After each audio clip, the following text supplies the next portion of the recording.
आप कहते हैं महाराज जी हमारा पति बहुत दुष्ट है, झगड़ा करता है, मारता है, शराब पीता है। माना कि आपका पति शराबी है, दुष्ट है, पर फिर भी आपका पति है। इसलिए पत्थर में यदि भगवान को देख सकती हो तो पति में भी भगवान को देखने का अभ्यास करो। जो पति कर रहा है उसके कर्मों का फल उसे मिलेगा, जो आप कर रही हो वो आपके कर्मों का फल आपको मिलेगा। इसलिए पति के साथ बुरा व्यवहार ना किया जाए, नहीं तो उसका दंड मिलेगा। और पुरुष को भी चाहिए कि पत्नी के साथ बुरा व्यवहार ना हो, नहीं उसका भी दंड हमें मिलता है। अर्थात पति और पत्नी कैसे हों? भगवान राम और सीता, भगवान राम और सीता कैसे रहते थे? एक दूसरे के पूरक हैं। पत्नी हमेशा पति की पूरक रही है और पति हमेशा पत्नी का पूरक रहा है। अकेली स्त्री भी किसी काम की नहीं और अकेला पुरुष भी किसी काम का नहीं। दोनों जब मिलते हैं तो 100 होते हैं, नहीं तो 50-50 हैं। इसलिए आप दोनों शक्ति हैं, अकेले नहीं। भगवान राम और सीता दोनों पति पत्नी थे, कितने आनंद से रहते थे। कृष्ण और रुक्मणी कितने आनंद से रहते थे। कृष्ण और राधा, राधा भी पत्नी है, भगवान की विवाह हुआ है, राधा के साथ कृष्ण कितने आनंद से रहते। आज भी मंदिरों में राधा के साथ ही खड़े हैं।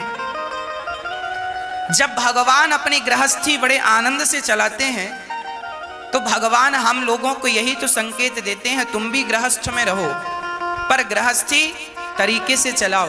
पति कोई गलती करे तो पत्नी उसे समझाए, उसे कहे बात सही है, पर झगड़ा ऐसा ना हो कि आपके रिश्तों में खटास आ जाए। पत्नी गलती करे तो पति समझाए, इतना झगड़ा ना करो कि रिश्तों में खटास आ जाए। पति कुछ कहे तो पत्नी को चुप रहना चाहिए और पत्नी कुछ कहे तो पति को सह लेना चाहिए। गृहस्थी की गाड़ी समझदारी से चलती है। कई बार पत्नियों को बुरा लग जाता है, पति ने डांट दिया, पत्नियां मुंह फुलाए बैठी हैं। बहुत ज्यादा डांट दिया तो झोला उठा के ससुर मायके। चूहे की दौड़ बिल तक, चूहा भागेगा तो कहां जाएगा? बिल में। स्त्री भागेगी कहां जाएगी? मायके। समाधान नहीं है इससे। पति जब गाली दे, पति जब डांटे तो क्या करना चाहिए? आप उसकी अर्धांगिनी हैं, स्त्री हैं, आप दुर्गा हैं, आप क्षमा की मूर्ति हैं, आप मां हैं। आपके अंदर ममता होनी चाहिए, करुणा होनी चाहिए। पति डांट रहा है, गाली दे रहा है, आपकी मां को गाली, आपके पिता को गाली, कोई बात नहीं। आपका स्वभाव, जैसा थोड़ी देर पहले मैंने कहा कि लोहा पत्थर धूप में गर्म हो जाता है पर हीरा धूप में ठंडा रहता है। तात्पर्य यह हुआ, पति की इतनी गालियां खाने पर भी आपका स्वभाव शीतल ही रहे, ठंडा ही रहे। इस स्वभाव से तो गृहस्थी चलेगी। और आप भी गर्म हो गई तो फिर रिश्ते टूट जाते हैं।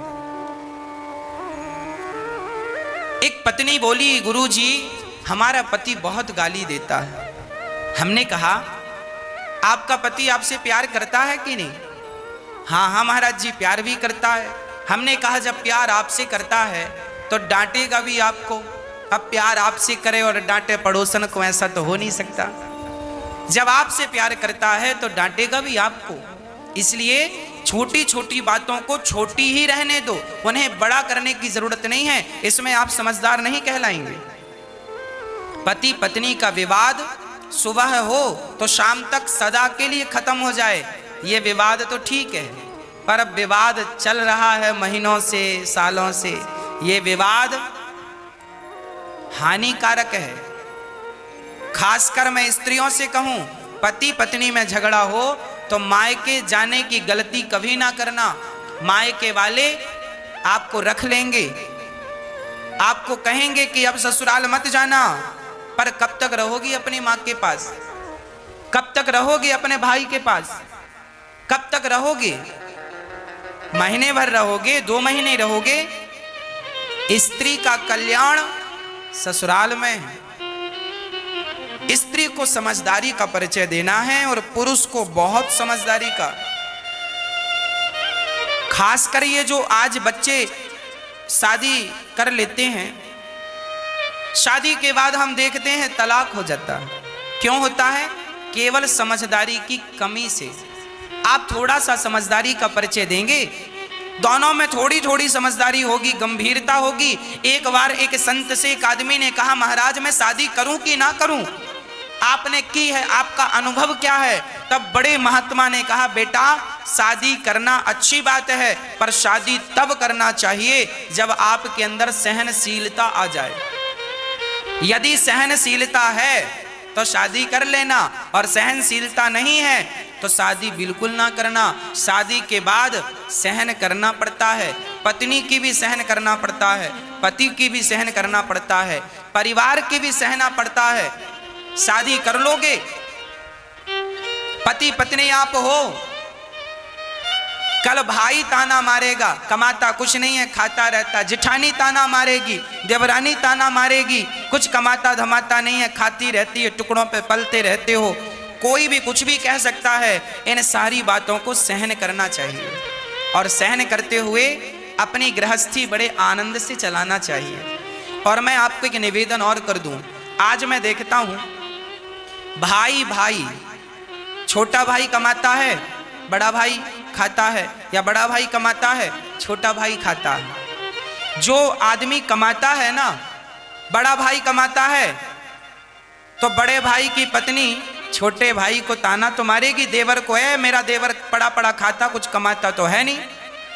इसलिए मैं कहता हूं, आपको किसी के टुकड़ों पे पलने की जरूरत नहीं है। आपकी भौजाई आपको ताना मार रही है, आपका भाई आपको ताना मार रहा है, ठीक मार रहा है। क्यों नहीं कमा कर खा रहे हो? क्यों तुम दूसरों के टुकड़े पे पल रहे हो?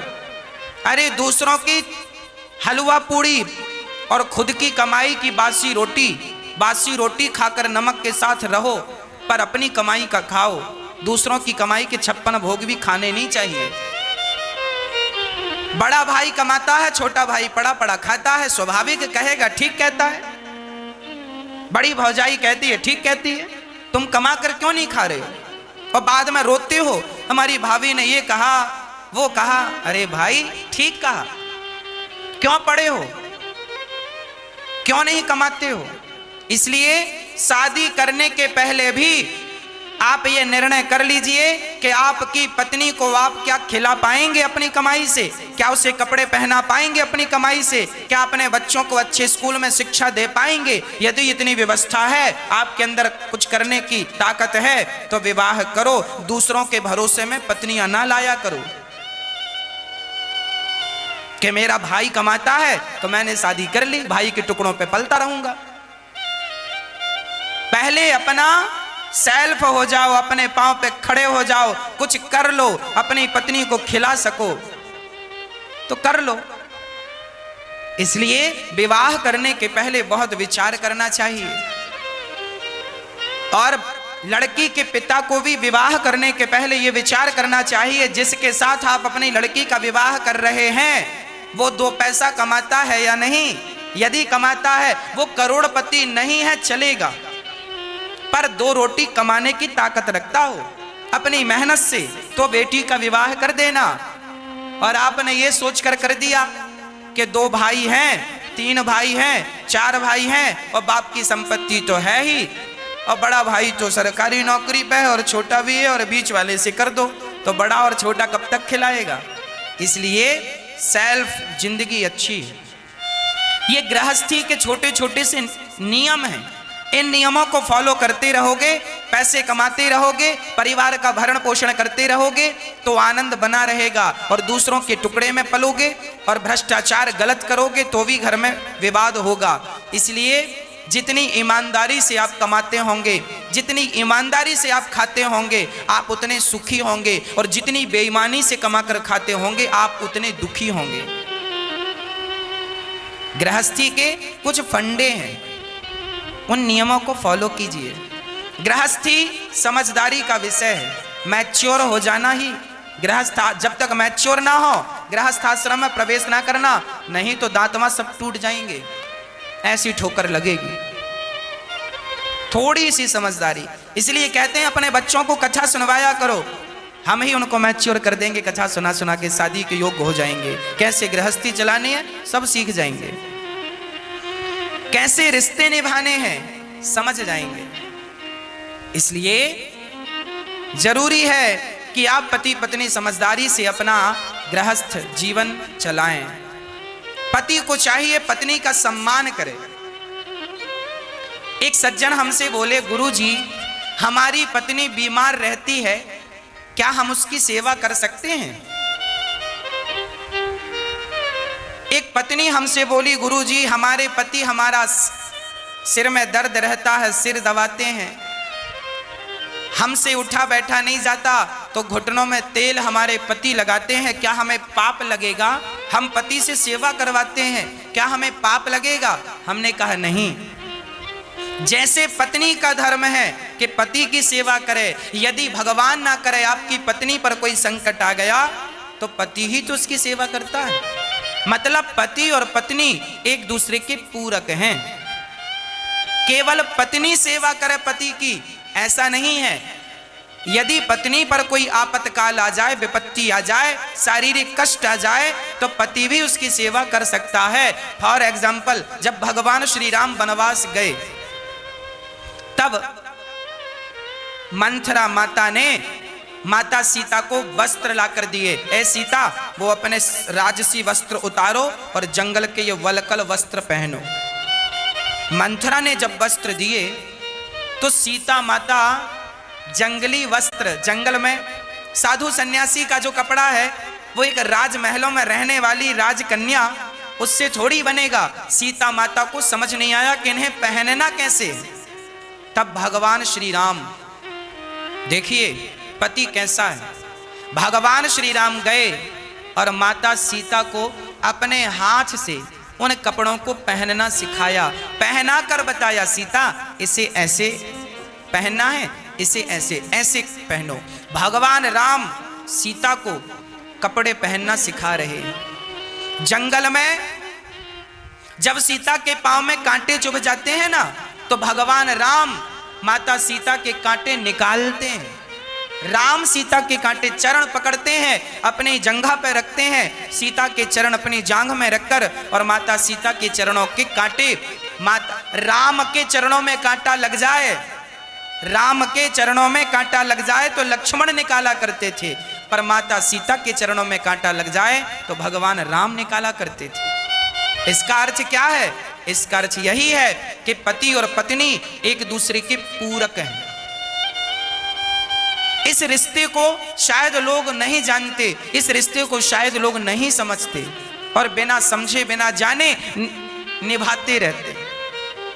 इसलिए लोगों की जिंदगी बोझ बन जाती है, क्योंकि आपको उसका ज्ञान नहीं है। भाई मेरे पास हीरा है और मुझे पता ही नहीं कि ये हीरा है, मैं तो कांच का टुकड़ा समझ रहा हूं। उसी तरह जिन रिश्तों को आप निभा रहे हैं वो रिश्ते आप और हम नहीं बनाते, सबके रिश्ते भगवान बनाया करते हैं, हमें तो सिर्फ निभाना होता है। इसलिए बहुत प्यार से रहिएगा पति पत्नी, और खासकर पति पत्नी तुम दोनों किसी के बहकावे में आकर आप दोनों झगड़ा ना कर लेना आपस में, और आप दोनों पति पत्नी बहुत प्रेम से रहकर अपनी जिम्मेदारियों को निभाओ। आपकी सबसे बड़ी जिम्मेदारी है आपकी सास ससुर का, अर्थात बहू सास ससुर की सेवा करे, और आपका पति अर्थात अपने माता पिता की सेवा करे।